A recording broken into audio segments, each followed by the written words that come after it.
pressure now to both be awesome and awful, so I just need to collect myself while we sort out my tech for a second over here.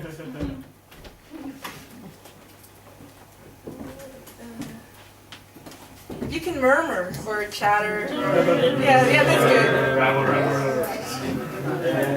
Apparently, not apparently, I know this for sure. On film sets, they used to say when they wanted the extras to kind of create a kind of like mumbling in the background, they tell them to say rhubarb, which I think doesn't make any sense because then it just looks like there's a lot of people in the background who are just repeating rhubarb to each other. I never really got what that was about.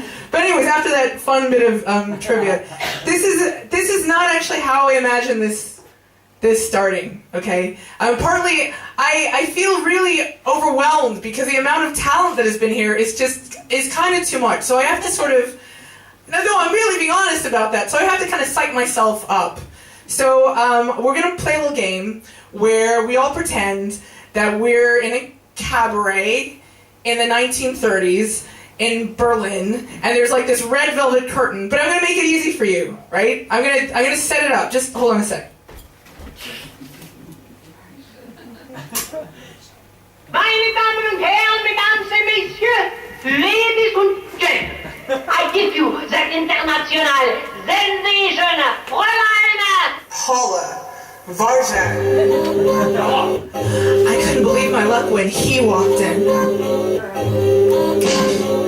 I know it's embarrassing, but I've got this weakness for hipsters, particularly the extra tall, extra skinny jeans and glasses wearing kind. But that aside, he was cute, charming, and it was alarming how our favorite bands, films, and fine artists agree. Our cultural interests kind of winking as if to say, the deal is done. His army coat and braces flirting with my phosphor and heels. So after 2 or 3 or 5 more drinks, we saunter over to the pub that Vice magazine owns and see an unsigned band that I know that I've heard of, and then I feel his fingerless gloves on my neck, and we're kissing. And it's wicked until we break apart, and he says, in his cute Kent accent, that he had been so excited about our date because I was this hot black chick. And it's not that it wasn't a compliment exactly. Maybe what bothered me is the word he emphasized most was black. And I think he got it, because then he quickly added that made me a commodity in our scene. But until that moment, I hadn't actually noticed. Until that moment, it didn't even matter.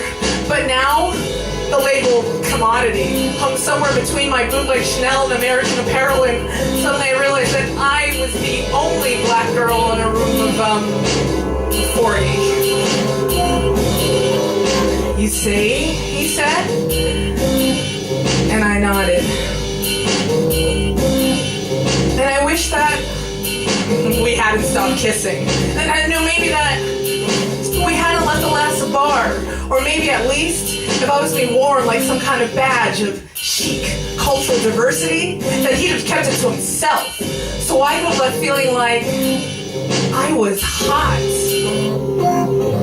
not a commodity. Woo! Yeah.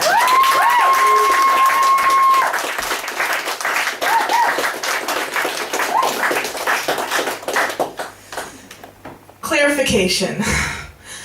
The girl that I briefly dated who said, it's just that I want to have kids.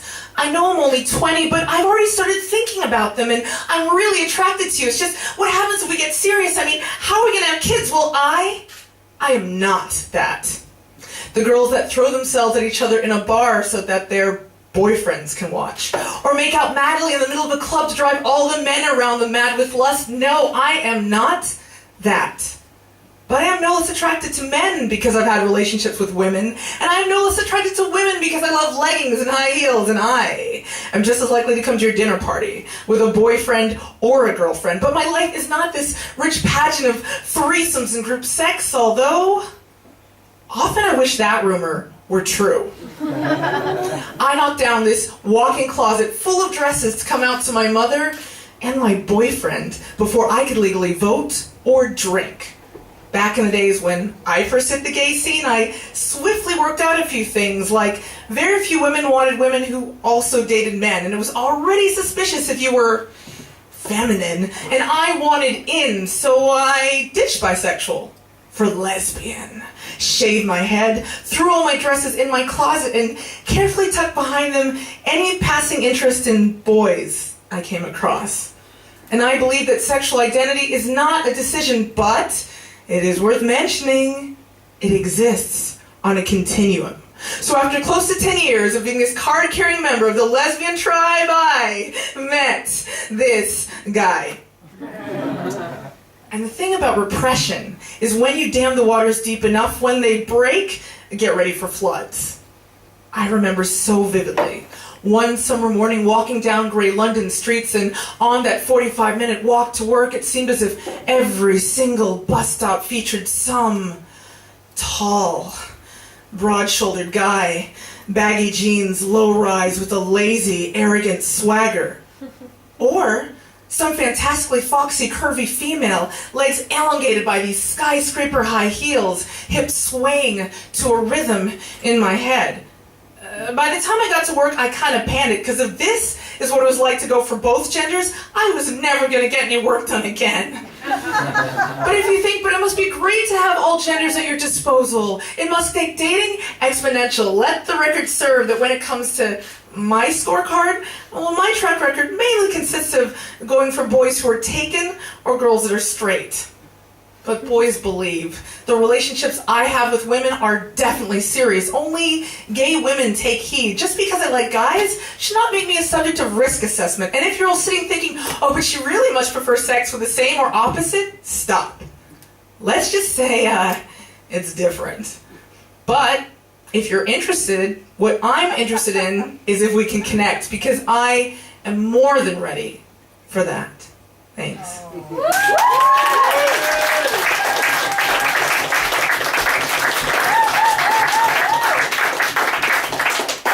So I wonder what this is all about then. So all these slides are actual real locations that are in the poems that I'm telling, because I just wanted to create some more texture around stuff. So this is a piece called Real.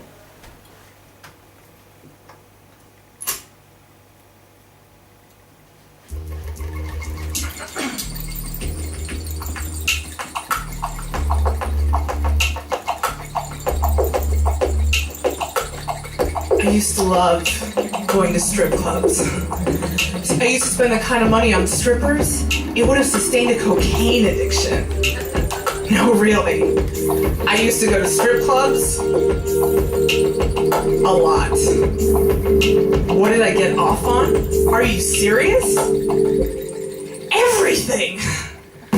Beautiful women with these perfect sinewy legs, bodies in dim spaces that undulated to bass, that trebled through their thighs with hip-shaking beats. But the thing I got off on was eye contact. I love the eye contact, because that's what made it feel real. The thing about a table dance is intimate. I mean, not as intimate as a lap dance, but intimate enough. If you've never had one, let me explain.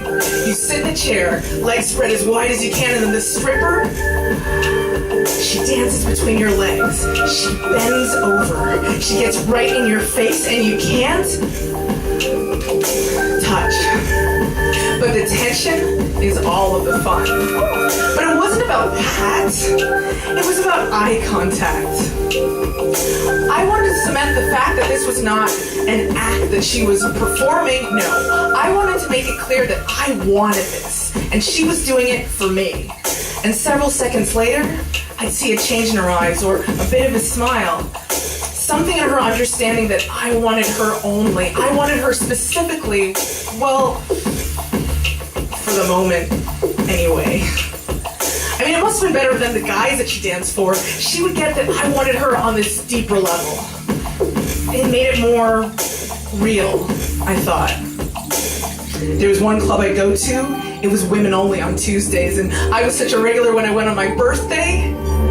All the dancers wanted me up on stage, and one of them was kind of flirting with me intensely. seriously, but she must be like that with everyone. So I didn't take her seriously or ever think I would see her out of that club. I couldn't tell you how long after it was, whether it was a year or even only several months, but I'm sat in this cafe in my neighborhood with a bacon sandwich and the tabloid newspaper, and then a voice calls out my name. But the woman who calls it out, we've never met. And my name is pretty common, so I think she means someone else, but she calls it out again and gives me a little wave. She crosses the cafe, sits across from me, and I still had no idea who she was. I remember thinking, I have never been so close to anyone who wears that much makeup. Live around here then? She says. Yeah. Where do we know each other from? She laughs and tells me a name. Says it's her stage name, but she doesn't mind me knowing her real name, which she tells me as well. She says I look good. She's glad to have my company as she launches into her affairs with overly personal detail, and finally something in that face clicks. I hadn't recognized her because she wasn't looking great. Her foundation was caked. Eyeliner wigged at angles I could not work out. The gray hoodie and faded jeans hung from an emaciated frame, a far cry from curves and glittery thongs, and she was talking a lot. About being lonely, about being bored of dancing, about being bored of dancing, but the money was so great, and if she wanted all that spare time and cash, well, she couldn't really do anything else, and her love life was a mess. But hey, well, running into me, maybe that might change.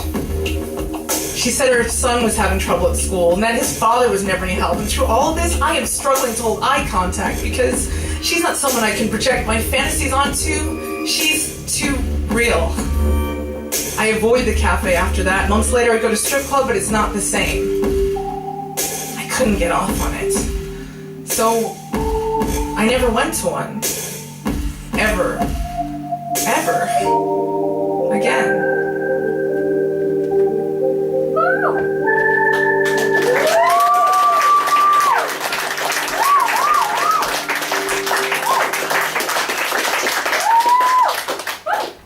Okay, this one is really close to me.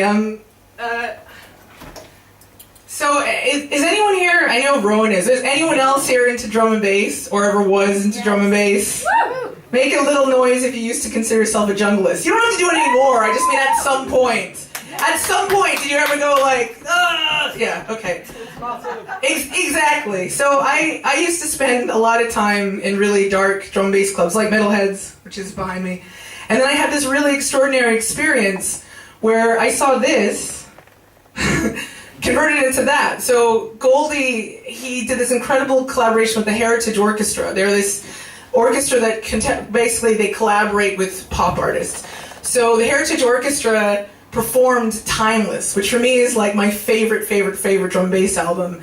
And I wrote this poem about that experience, and it's very new. I think you're like the sixth audience to hear it, so I'm going to read it off my little iPad. So one sec.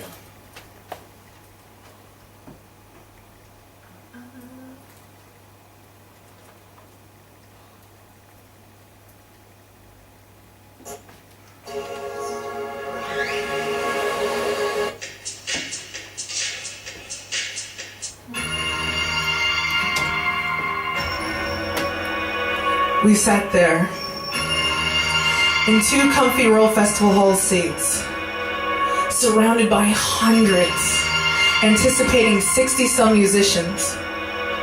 This commemoration of a time we lived but could never return to. And when it was finally about to commence, he walked on stage, shorter than I remembered, with that mouth full of gold teeth glistening, and a voice that sounded, was he nervous?